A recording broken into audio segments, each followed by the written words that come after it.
Esta é a história de Silvia. Pela primeira vez em sua vida, ela decidiu mendigar, vencendo sua timidez.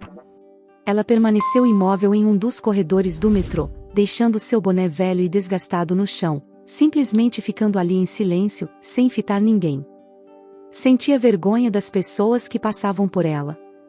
Raramente alguém lançava uma moeda, enquanto outros não faziam nada além de expressar desaprovação e proferir sermões. Não acham isso vergonhoso? Tão jovem, tão saudável, sem falta de membros. Por que não trabalhar como todos os outros? Não seja tão preguiçosa. Isso a deixou desconfortável e ainda mais envergonhada. Ela apenas desejava que a terra engolisse. Ninguém sabia por que ela estava ali, ou por que não podia trabalhar. Não podiam compreender sua situação. Ela era uma moradora de rua, mas todos estavam dispostos a envergonhá-la. Então, como se fosse proposital, 3 homens se aproximaram e começaram a empurrá-la e gritar para que saísse, pois Silvia estava ocupando o espaço que eles consideravam deles. Ela começou a chorar e fugiu. Cobriu o rosto com as mãos e implorou para não ser tocada, pediu que a deixassem ir, explicando que ninguém a estava forçando a estar ali, foi uma decisão sua. Começou a gritar por socorro. Os homens pegaram o dinheiro que viram e partiram, cuspindo nela e ameaçando-a de forma desagradável, dizendo que seria pior se a vissem novamente por ali. Quando a jovem caiu, ela se feriu gravemente ao colidir com uma caixa de metal, causando um corte profundo. A dor foi tão intensa que a fez gritar e, em seguida, ela começou a perder a consciência. Um homem que passava mostrou compaixão e chamou uma ambulância. Assim, Silvia foi levada ao hospital. No departamento de cirurgia, o médico de plantão, chamado Henrique, apesar de sua aversão inicial por lidar com moradores de rua, tratou-a com respeito. Enquanto suturava a ferida, eles começaram a conversar. O médico perguntou seu nome e a razão pela qual ela estava naquela situação. Silvia respondeu que seu nome era Silvia, mas explicou que contar sua história seria longo demais. Ela compartilhou que havia sido expulsa de um local que ocupava e que tinha encontrado abrigo temporário com uma mulher de bom coração. No entanto, ela sabia que essa não era uma solução a longo prazo e que precisava recuperar seus documentos para reconstruir sua vida. O médico, mesmo surpreso com a aparência e história de Silvia, expressou compaixão e disposição para ajudar. Ele a acomodou no hospital e prometeu cuidar dela durante sua estadia. A ferida estava cicatrizando bem, e Silvia estava grata por ter um lugar para descansar e se recuperar. Henrique passou para visitá-la e perguntou-lhe como ela estava, e fazia isso com muita frequência. Até as enfermeiras ficaram surpresas com isso e perguntaram algo para ela. A paciente do quarto número 3 deve ter alguma razão para que você a veja com tanta frequência. Você a conhece de algum lugar ou ela é uma amiga sua? Talvez ela já esteja com a ferida curada. Podemos dar alta, mas parece que você não tem pressa em deixá-la ir para casa. O médico, desconcertado, respondeu que ela não tinha casa e estava muito preocupado. Aparentemente, ela era uma boa pessoa e não conseguia sobreviver na rua. Então ele propôs que ficasse mais alguns dias, claro, sob sua própria responsabilidade. Foi então que o filho do cirurgião ficou gravemente doente. Pela manhã, começou a espirrar e tossir e estava com febre alta. Deixá-lo sozinho em casa era muito arriscado, mas não havia absolutamente ninguém que poderia ficar com ele. O médico tinha que encontrar uma solução o mais rápido possível. Ele não teve permissão para se ausentar por vários dias seguidos e ficou louco pensando em como conseguir uma babá para seu filho em questão de dias. No dia seguinte, Henrique assumiu seu plantão e contou a Silvia o seu plano. Escute o que vou lhe dizer, Silvia, tenho algo muito sério para lhe perguntar. Meu filho ficou doente. A princípio, pensamos que era um simples resfriado, mas depois complicou-se com bronquite. Ele está com febre alta e é claro que ele vai ter que ficar em casa pelo menos algumas semanas. Ele não é tão pequeno. Tem 9 anos, mas ainda tenho medo de deixá-lo sozinho o dia todo. Ele vai ter que tomar alguns comprimidos, continuar com a terapia e, claro, alguém terá que cuidar dele. O nome dele é Rick e nós 2 moramos sozinhos. Infelizmente, minha esposa morreu e não temos outros parentes. Pensei em pedir licença também, mas agora acabaram de transferir 2 cirurgiões do departamento para outro centro porque houve um acidente no bairro onde está localizado. Tenho certeza de que você já ouviu falar dele, e fiquei aqui sozinho para cuidar de todos os pacientes que chegam. Você poderia ser babá do meu filho? Não vai durar muito, só até ele melhorar, e eu te pagarei bem. Você vai morar na casa e vai administrar também a comida por conta própria, você mesmo disse que precisava de dinheiro. O que você acha? Me ajude. Sylvia estava indecisa. Por um lado, a oferta era tentadora, que incluía comida, renda e acomodação. Mas, por outro lado, ela tinha medo de não ter as habilidades necessárias e de decepcionar uma pessoa tão boa. Sylvia não queria mentir. Então, respondeu: quero muito ajudar, mas não sei se tenho as habilidades necessárias. Não sou babá. Nunca cuidei de uma criança. E se eu não for boa nisso ou se seu filho não gostar de mim? Henrique sorriu para ela e disse que não precisava se preocupar com isso. Rick era uma criança muito calma, educada e sociável. Ela não teria problemas com ele. Além disso, ele a ensinaria tudo o que fosse necessário, para que ela pudesse cuidar dele perfeitamente e ficar tranquila, sem se preocupar o tempo todo se a criança tinha comido ou tomado os comprimidos. Sylvia então aceitou a proposta e assim que saiu do hospital, foi para casa com o cirurgião. No início, ela parecia muito tímida e insegura porque se sentia desconfortável na grande mansão do médico. O doutor, a primeira coisa que Henrique fez foi levá-la para conhecer seu filho. Sylvia olhou para o menino loiro e magro que brincava na sala. Ao ver a convidada, ele ficou surpreso e exclamou: "Temos visita." O homem sorriu e tocou a testa do menino. Ele o apresentou a Sylvia e disse que ela seria sua babá até que ele se recuperasse. Ela perguntou se ele havia tomado os comprimidos e por que não havia comido nada. O menino baixou os olhos, culpado, e explicou que não tinha vontade de comer nada e que sua garganta também doía muito. Além disso, ele estava entediado em casa sem fazer nada o dia todo, então ele ficou feliz que Sylvia agora estava com ele, pelo menos eles poderiam brincar. Sylvia sorriu e respondeu que eles tentariam fazer com que o pai dele não ficasse triste e que também brincariam juntos. Ela também disse a ele que conhecia uma receita de sopa que o avô dela costumava fazer quando ela estava doente. Ela propôs fazerem juntos, e isso faria a doença dele desaparecer rapidamente, além de aliviar a dor de garganta. O menino parecia animado, mas disse a ela que não gostava muito de sopas. O pai dele não os curava, mas se a sopa fosse curativa, então estava tudo bem. Ele não gostava de ficar doente. Sylvia alegremente foi até a cozinha e perguntou ao dono da casa onde estava tudo, começando a preparar a caçarola mágica. Ela também preparou uma bebida de frutas vermelhas e esfriou um pouco para que ele pudesse tomá-la um pouco quente. Preparou uma canja de galinha com macarrão, decorada com salsinha, e serviu na mesa. Henrique ficou surpreso com a rapidez com que Sylvia fez tudo e ficou encantado porque tudo parecia delicioso. A sopa estava excelente, e ele gostou muito. Rick também gostou do jantar, estava realmente delicioso, e mais alegre. Rick respondeu que aquela sopa estava ótima e que o melhor de tudo é que, a partir de agora, ele estaria em casa com ela, e assim ele não ficaria entediado. O homem virou-se para a jovem Sylvia: "Você está indo muito bem, sério.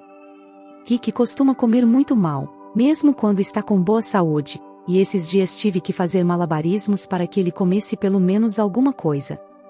E, se eu te contar a verdade, sou péssimo cozinhando para meu filho. Ele adora pizza e exige que eu peça com frequência. Mas é claro que sei que a criança precisa de uma boa alimentação. Tento cozinhar coisas saudáveis, mas Rick não gosta. No entanto, ele comeu essa sopa que você fez em minutos." Sylvia adorou tomar banho. Lavou os longos cabelos castanhos com um dos melhores shampoos, embrulhou-se em um roupão de pelúcia quente e suspirou feliz, pensando consigo mesma: quão pouco precisamos para nos sentir felizes. A jovem fechou os olhos, mas não conseguiu adormecer. Ela começou a se lembrar novamente de tudo o que aconteceu. Sylvia cresceu em uma cidade onde morava com sua mãe, Angela, e sua avó, Dolores. Seu pai faleceu em um acidente quando ela tinha apenas 9 anos. Sua mãe tinha um temperamento explosivo, o que tornava difícil conviver com ela, mesmo quando seu pai ainda estava vivo. Eles nunca paravam de discutir, e quando ele morreu, a mãe começou a descontar sua raiva em Sylvia. A menina continuou ouvindo coisas como: "Quantas vezes tenho que te dizer? Pare de correr daqui para lá. Estou cansada do barulho. Minha cabeça dói. Você fez sua lição de casa e sua nota é tão ruim. O que é isso? Você é estúpida." Sylvia ouvia essas frases todos os dias. Muitas vezes começava a discutir com a mãe e acabava chorando, mas as lágrimas da filha não comoviam em nada a mulher, apenas a deixavam com mais raiva. "Não chore, vamos ver se você acorda", costumava dizer. "É melhor ir embora, vou lavar a louça exausta do trabalho e o que encontro em casa é um desastre total." Sylvia não amava a mãe, na verdade, tinha até medo dela. Se não fosse por sua querida avó, provavelmente teria fugido de casa assim que teve a oportunidade. Dona Dolores amava a neta e sempre teve pena dela. Incentivou-a e disse-lhe para não ouvir ninguém, dizendo: "Filha, você é inteligente. Sua mãe apenas fica muito cansada do trabalho, ela tem dificuldade em ficar sozinha e por isso está sempre brava.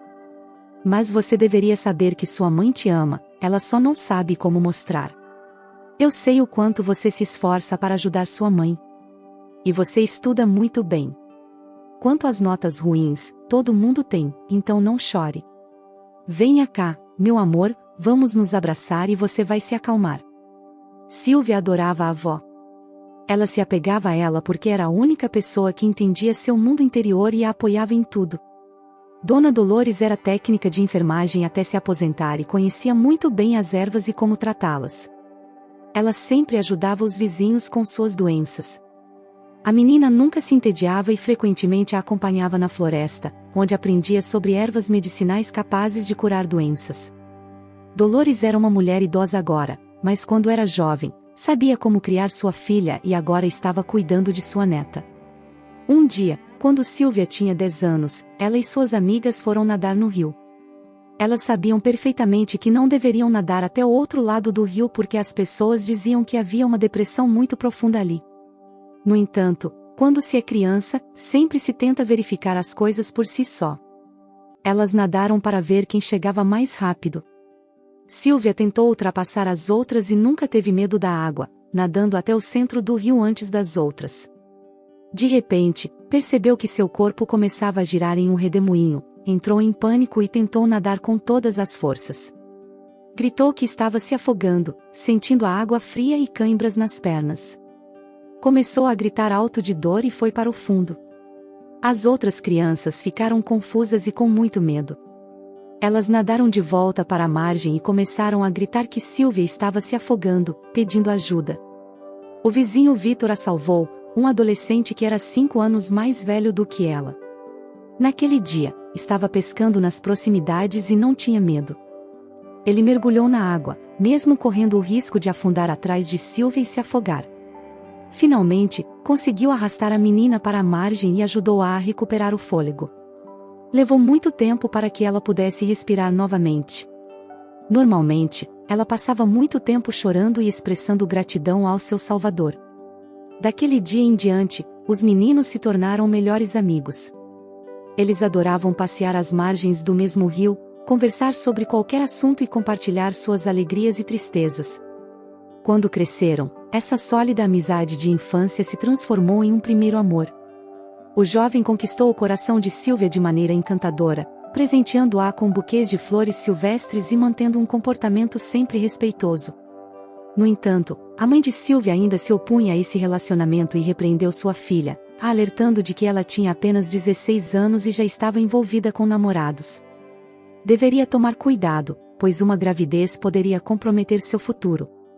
Sylvia começou a soluçar, aguardando pacientemente que sua mãe adormecesse para escapar de casa e encontrar seu namorado, mesmo que fosse por pouco tempo.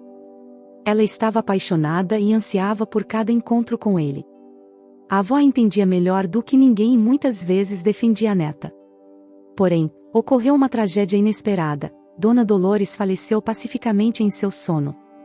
Sylvia nunca superou sua morte, visitando seu túmulo muitas vezes e compartilhando todas as suas novidades com ela em espírito. A mãe de Sylvia tornou-se insuportável após a morte da avó, levando a frequentes conflitos em casa. Em um impulso, Angela decidiu vender todos os seus pertences e mudar-se para a cidade em busca de uma nova vida. Sylvia se opôs categoricamente, ela não queria deixar sua cidade natal, onde tudo lhe era familiar e confortável. Além disso, não conseguia se imaginar separada de Victor. Contudo, sua mãe ignorou suas objeções e a levou para a cidade contra sua vontade, sem sequer permitir que ela se despedisse do namorado. Alugaram um apartamento nos subúrbios, e a mãe conseguiu emprego como cozinheira. Sylvia, por sua vez, começou a estudar costura, embora achasse a vida na cidade barulhenta e inadequada. Após 3 anos, Sylvia estava prestes a concluir seus estudos. No entanto, a saúde de sua mãe estava se deteriorando rapidamente, e ela se recusava a buscar tratamento médico. A notícia de que a mãe estava com os dias contados partiu o coração de Sylvia. 3 meses depois, sua mãe faleceu, a deixando órfã. Antes de partir, a mãe conseguiu dizer algumas palavras de desculpas a Sylvia por tê-la tratado tão asperamente e por não ter demonstrado afeto suficiente. Sylvia estava desolada e beijou as mãos enrugadas de sua mãe, expressando seu amor. Sua mãe a aconselhou a não chorar, pois ela nunca esteve sozinha e esperava que Sylvia encontrasse felicidade. Todavia, Sylvia ficou sem saber como seguir em frente após a morte da mãe, tendo gastado suas poucas economias no funeral. Desesperada, lembrou-se do conselho da mãe e, quase por impulso, casou-se com o primeiro homem que encontrou. Ela conheceu Léo por acaso na rua e ele a acompanhou até seu local de estudo, apresentando-se como um empresário. Léo falou incessantemente durante o trajeto, prometendo a Sylvia uma vida sem preocupações financeiras. Sylvia viu nisso uma oportunidade de escapar de sua situação difícil e concordou em se casar com ele. Eles se casaram e começaram a morar juntos, mas logo Sylvia percebeu que seu marido, na verdade, era um frequentador assíduo de cassinos, obcecado por jogos de azar e desempregado. Eles tiveram constantes discussões, e Sylvia chorava, pedindo que ele considerasse uma vida mais estável e a felicidade conjugal. O casamento durou apenas 6 meses, pois Léo perdeu todo o dinheiro e teve que fugir para evitar ser preso. O apartamento foi tomado por credores e Sylvia foi expulsa. Ela ficou vagando pelas ruas, enfrentando fome e medo do futuro incerto. Micaela, uma varredora de rua local, teve compaixão de Sylvia e a acolheu em sua modesta casa. Embora Sylvia se sentisse envergonhada por depender da generosidade de Micaela, ela decidiu não pedir esmolas. No entanto, a ansiedade permanecia, pois sabia que sua estadia na casa do cirurgião era temporária. No dia seguinte, Sylvia começou a trabalhar como babá para Rick, e os dois desenvolveram um relacionamento próximo. Sylvia cuidou carinhosamente do menino, que estava sofrendo de bronquite. Além dos medicamentos receitados pelo médico, ela usou remédios caseiros que sua avó costumava preparar para a tosse. Com o tempo, Rick melhorou e eles começaram a passar o tempo juntos, preparando jantares, cuidando da casa e se divertindo com jogos de tabuleiro. Henrique, o pai de Rick, apreciava muito a presença de Sylvia, pois finalmente podia se concentrar em seu trabalho sem preocupações domésticas. Certo dia, Henrique compartilhou com Sylvia um dia especial e triste para ele, pois foi o dia em que seu irmão Victor faleceu em um acidente. Henrique costumava visitar o túmulo de Victor para prestar homenagens e desejar que ele encontrasse paz, ao lado de sua esposa, Ariana. Sylvia ficou curiosa e pediu para saber mais sobre Victor, já que eles haviam crescido juntos. Surpreendentemente, Rick revelou a Sylvia que Henrique não era seu pai biológico, mas seu tio. Seus pais haviam falecido quando ele era bebê, e ele descobriu a verdade ao encontrar documentos em casa. No início, ficou triste com a notícia, mas depois percebeu que Henrique o adotou por escolha própria, o que o deixou mais tranquilo. Rick pediu a Sylvia que não contasse a ninguém sobre isso, pois Henrique poderia ficar zangado. Sylvia ficou chocada com a revelação, mas prometeu manter segredo. Algumas semanas depois, Henrique compartilhou mais sobre sua família, revelando que sua infância fora marcada pela separação de seus pais. Ele e seu irmão gêmeo foram criados separadamente após o divórcio. Quando adultos, eles decidiram nunca mais se separar, mas a vida reservou desafios para eles. Após o outro, parecia uma espécie de maldição. Primeiramente, minha esposa faleceu, e eu sentia que enlouqueceria de tanta dor. Quase pensei que sucumbiria à tristeza. A melancolia que despedaçou minha alma era insuportável. Entretanto, Vitor me apoiou de forma inigualável. Como ninguém mais o fez, comecei a passar mais tempo com ele e sua esposa. Eles tiveram um filho, e quando eu começava a superar minha tragédia, a criança completou 1 ano, e então ocorreu outra tragédia. Meu irmão e sua esposa morreram em um terrível acidente, deixando seu filho órfão. Fui novamente mergulhado em uma forte depressão, sentindo dor e ansiedade. Pensei que nunca conseguiria superar aquilo, mas, é claro, não podia permitir que a criança fosse parar em um orfanato. Então, adotei-o. Agora, você sabe, Rick é meu filho adotivo. Juro que o amo como se fosse meu próprio filho. Só peço que não revele a verdade para ele, o menino não sabe, pensa que sou seu pai verdadeiro. Sylvia disse a ele que Henrique já sabia de tudo há muito tempo, que encontrou aqueles papéis e os leu, mas optou por não contar, temendo que você ficasse bravo. O cirurgião olhou surpreso para ela.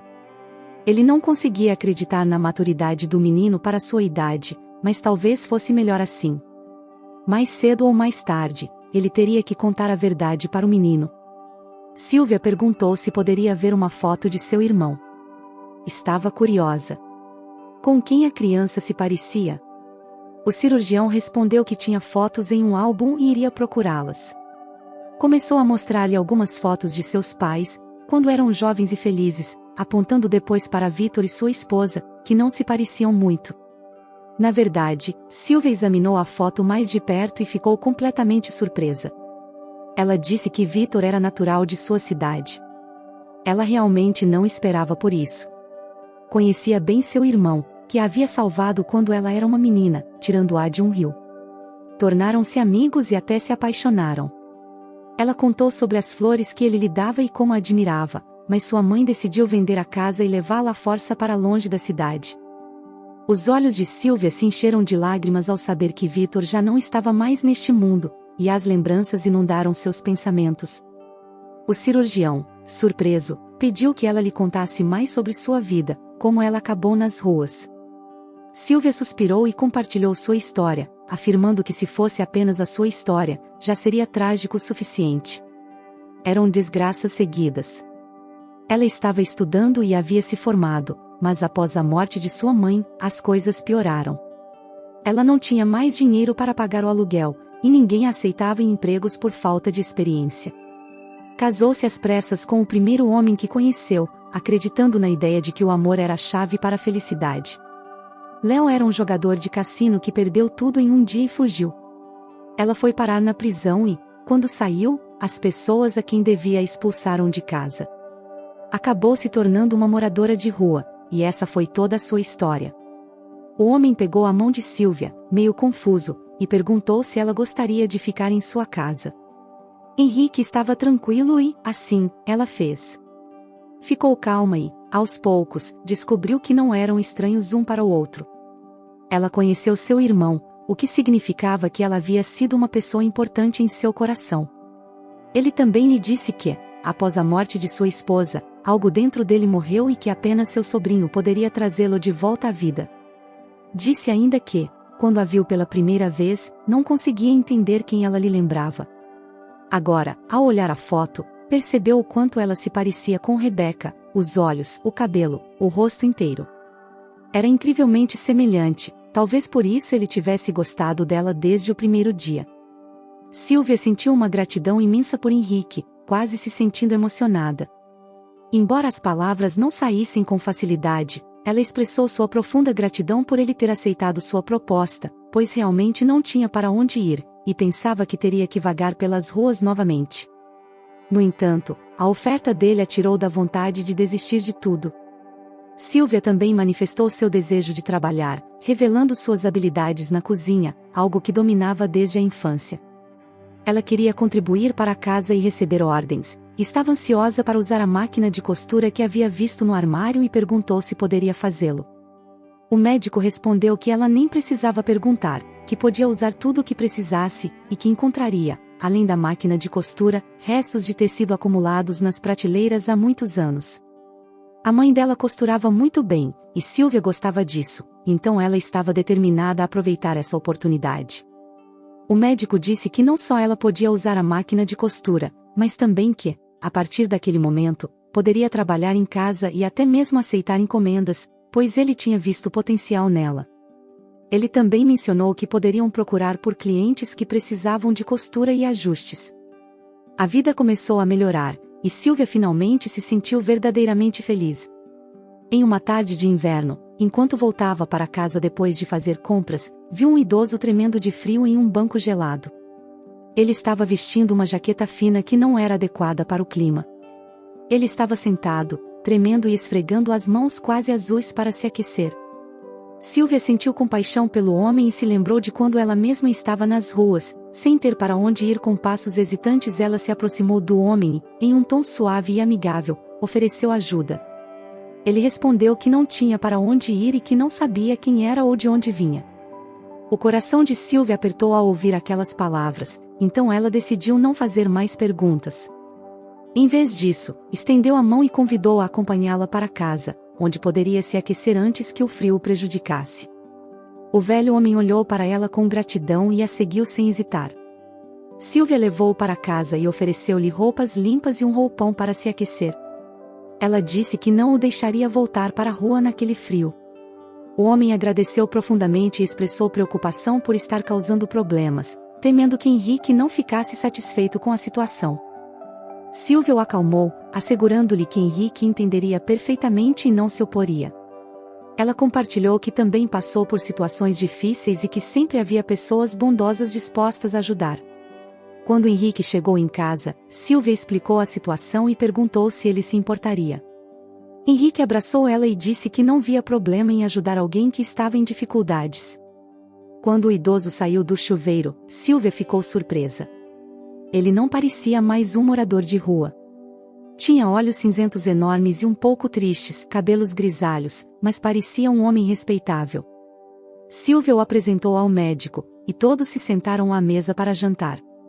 Antônio, inicialmente tímido e confuso, começou a se sentir mais à vontade depois de conversar com Henrique sobre artesanato e outras atividades que ocupavam seu tempo livre. Henrique, ouvindo a história de Antônio, sugeriu que ele tentasse técnicas para recuperar a memória, oferecendo-se para levá-lo a um especialista no dia seguinte. Antônio explicou que tinha perdido a memória há cerca de 3 meses, quando foi encontrado inconsciente com um ferimento na cabeça por alguns pedreiros. Desde então, ele vagava sem rumo, sem dinheiro ou documentos. Silvia lhe deu roupas limpas e um roupão, e Henrique concordou em ajudá-lo a recuperar sua memória, oferecendo levá-lo a um especialista. Antônio aceitou com gratidão a oferta e se juntou à família, trazendo consigo a esperança de recuperar sua identidade perdida. No dia seguinte, Henrique cumpriu sua promessa de levar Antônio a um psicoterapeuta que ele conhecia. O terapeuta concordou em cuidar do tratamento, prescrevendo medicamentos e agendando várias sessões. Finalmente, 1 mês depois, o idoso se lembrou de tudo, mas o que ele contou surpreendeu a todos. Na realidade, o nome do homem não era Antônio, mas sim José Maria. Ele também não era um aposentado, mas um empresário respeitado em seu círculo. Era o proprietário de uma rede de lojas de alimentos na cidade. Seu enteado, Daniel, estava tentando prejudicá-lo devido à inveja que sentia pelas riquezas de José Maria. Daniel estava determinado a tomar seu lugar o mais rapidamente possível. A relação entre eles sempre foi tensa, e José Maria se opunha a passar sua empresa para alguém tão egoísta e desonesto como seu enteado. Em vez disso, José Maria estava preparando os documentos para que seu filho do primeiro casamento, Andrés, assumisse o negócio. Andrés tinha a mesma idade e estava estudando economia na universidade, demonstrando um amor genuíno por seu pai. Ele cuidava dele e tentava ajudá-lo, enquanto Daniel se limitava a faltar às aulas e subornar os professores para passar. A segunda esposa de José Maria, mãe de Daniel, mimava seu filho e nutria um forte ódio por Andrés, que era inteligente e sempre se comportava corretamente. Juntos, mãe e filho conspiraram para se livrar de Andrés. O empresário estava voltando para casa após uma reunião importante quando seu carro quebrou. Ele considerou a ideia de caminhar para casa, pois não estava longe, mas, de repente, alguém o atacou. José Maria reconheceu seu enteado, que sorriu para ele antes de desferir outro golpe, deixando-o inconsciente. Quando José Maria recuperou a memória, chamou imediatamente a polícia. Os policiais finalmente encontraram o homem que Daniel estava procurando, dando início a uma investigação. Os pedreiros que haviam salvado sua vida também foram localizados. Sua esposa e enteado foram presos, e o pai finalmente reencontrou seu filho. Andrés chorou de felicidade e abraçou seu pai com carinho. José Maria estava mais feliz do que nunca e contou a história ao filho, apresentando-o aos seus salvadores, Henrique e Silvia. Para tranquilizar a todos, Henrique sugeriu internar José Maria no hospital para um exame médico completo. Andrés convenceu seu pai a seguir a sugestão. José Maria foi colocado em um quarto particular com todas as comodidades necessárias, e Henrique supervisionou de perto seu tratamento. Um dia, Henrique decidiu revisar os exames realizados pelo paciente. De repente, ficou chocado com o que viu. José Maria tinha um tipo sanguíneo e um fenótipo extremamente incomuns, exatamente iguais aos seus. Essa coincidência indicava que eles eram parentes próximos. O cirurgião deu um salto e correu para o quarto do empresário para contar a descoberta. Ele explicou que havia examinado os resultados dos exames e que, provavelmente, eles eram parentes, muito provavelmente próximos. José Maria não conseguia entender como isso era possível. O cirurgião mencionou que sua mãe, Laura, havia estudado pedagogia na universidade, e José Maria começou a se animar. Ele perguntou se Laura tinha algum significado para ele. O idoso assentiu com a cabeça e mencionou que, após se formar, ele se tornou professor e conheceu sua mãe. José Maria não apenas a conheceu, mas também teve um breve romance com ela. Ele a lembrou como uma jovem bonita, porém de caráter complicado. Naquele momento, ambos suspeitaram que o cirurgião poderia ser filho dele. Vários dias depois, o resultado de um teste feito em conjunto chegou e surpreendeu a todos. Henrique e José Maria eram pai e filho. Era uma chance em 1 milhão. Quando José Maria finalmente deixou o hospital, a família se reuniu na casa de Henrique para celebrar. Andrés recebeu com alegria a notícia de que agora tinha um irmão que era uma boa pessoa. Henrique e José Maria se tornaram amigos rapidamente, e o relacionamento deles era típico de irmãos. Os dois passaram aquela primeira noite compartilhando lembranças de sua infância e conversando sobre a vida que Henrique não conhecia desde então. Eles discutiram planos para uma futura pescaria. Uma relação amorosa começou a florescer entre Silvia e Henrique. Eventualmente, eles celebraram um modesto casamento, com apenas aqueles que eram muito próximos presentes. Quando Rick ouviu a notícia, ficou radiante. Ele já estava acostumado a viver com Silvia há muito tempo e começou a considerá-la como uma mãe. Ele também era habilidoso com computadores e ajudou Silvia a anunciar seus serviços de costura, que começaram a se espalhar rapidamente. Silvia encontrou seus primeiros clientes, e rapidamente se tornou habilidosa com a máquina de costura, uma habilidade que não apenas agradava a ela, mas também lhe permitia ganhar a vida. Silvia estava sinceramente feliz porque seu marido, sem saber, havia encontrado uma família maior e agora tinha parentes. Ela observava as pessoas conversando e agradecia mentalmente a Deus por ser esposa, amada e, o mais importante, mãe. Rick se tornou um filho para ela, e Henrique já estava pensando em ter outro filho juntos. Mais de uma vez, Rick perguntou se teria um irmão ou irmã. Desde o dia em que Silvia conheceu Henrique, sua vida parecia dividida entre antes e depois daquele encontro. Todos os traumas do passado pareciam ter ficado para trás, e ela só esperava um futuro feliz, sabendo que Henrique estaria sempre ao seu lado para apoiá-la. Henrique também refletiu várias vezes sobre a imprevisibilidade e surpresas da vida. Ele acreditava que a vida era mais simples do que parecia. Era necessário fazer o bem às pessoas, e um dia o bem feito seria retribuído. Compartilhe nos comentários o que achou da história de Silvia e, se ainda não o fez, inscreva-se em nosso canal para não perder nenhum dos nossos vídeos. Até a próxima!